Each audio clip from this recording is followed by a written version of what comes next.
So over the last couple of years, my career and kind of my niche has really become helping endurance athletes reach goal or race weight while remaining strong and performing better. Oftentimes whenever someone's trying to lose weight, performance goes downhill. And so kind of the combination of these two has become very important in kind of what I do. And how we achieve that is, there's lots to it, and we've discussed, daily nutrition versus training nutrition and all this. But for fat loss, it really, in my opinion, comes down to carbohydrates. And that seems like it might be kind of fad diet-ish, I realize, and it seems like that's pretty tough for an endurance athlete because we all know that we need carbohydrates. But I'll tell you, this is why a lot of times that performance and weight loss kind of go hand in hand, and why a lot of endurance athletes kind of are on the edge as they get to race weight of kind of feeling very sickly and not having powers, because we have concentrated so much on needing the carbohydrates in our diets that a lot of times we go about losing fat all the wrong ways. So, how to take care of this issue is I've found that in daily nutrition, now this is just our meals and snacks that we eat, for health, for wellness, for long-lasting energy throughout the day, we don't need quite as many carbohydrates as we used to think in there. So at most meals, breakfast, snacks, and lunch that are happening during the daytime, it is okay to have 1-2 sources. So that would be like a piece of fruit would be one source of carbohydrates.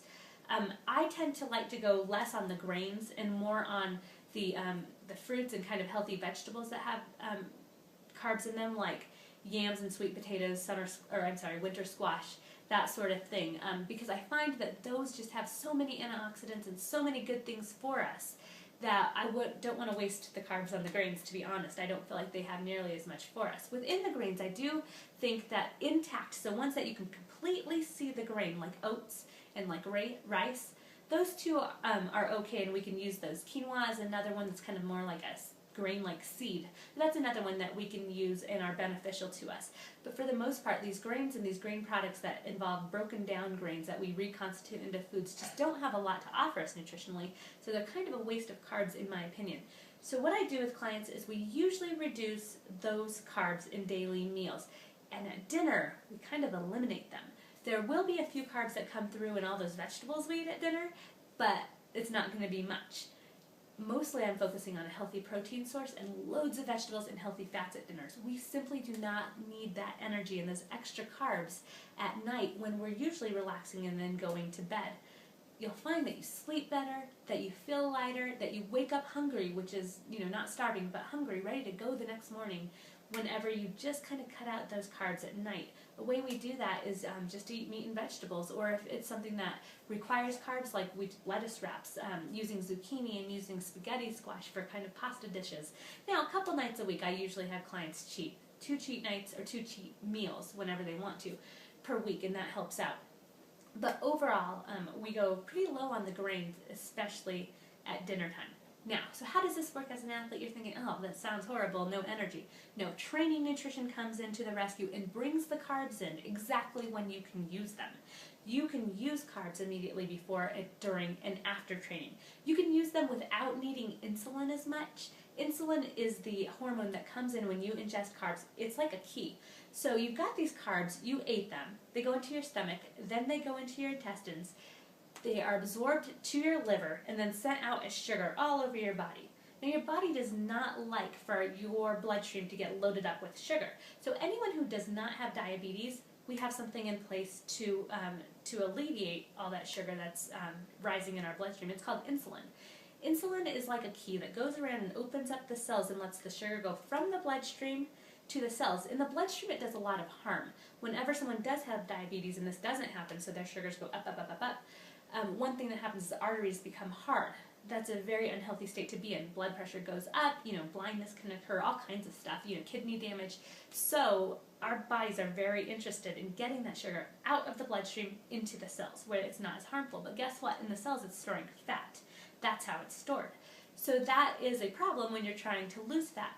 When you take away this whole reaction of carbs, then insulin, then fat storage, you can kind of start to break down a lot of fat, use it, and not store as much. But in the case of training nutrition, guess what? Our bodies just readily use the blood sugar. It's used into cells without that whole insulin storage process. In fact, whenever I've worked with type 1 diabetes who are insulin dependent from a very young age, and they're high-level athletes, and we know that throughout the day they have to inject themselves with insulin, so we have a visual of how much insulin it takes for them to deal with, for their bodies to deal with a certain amount of carbs. During training, they don't require insulin. In fact, even though they're eating all those carbs, we're worried about low blood sugars. And when I have them check their blood sugars every 30 minutes when we start, so I know what's going on, we find they don't need insulin. So when you're training, you don't need insulin, and you don't get this whole reaction. To think that foods are always metabolized the same in our body, no matter what we're doing, is just inaccurate.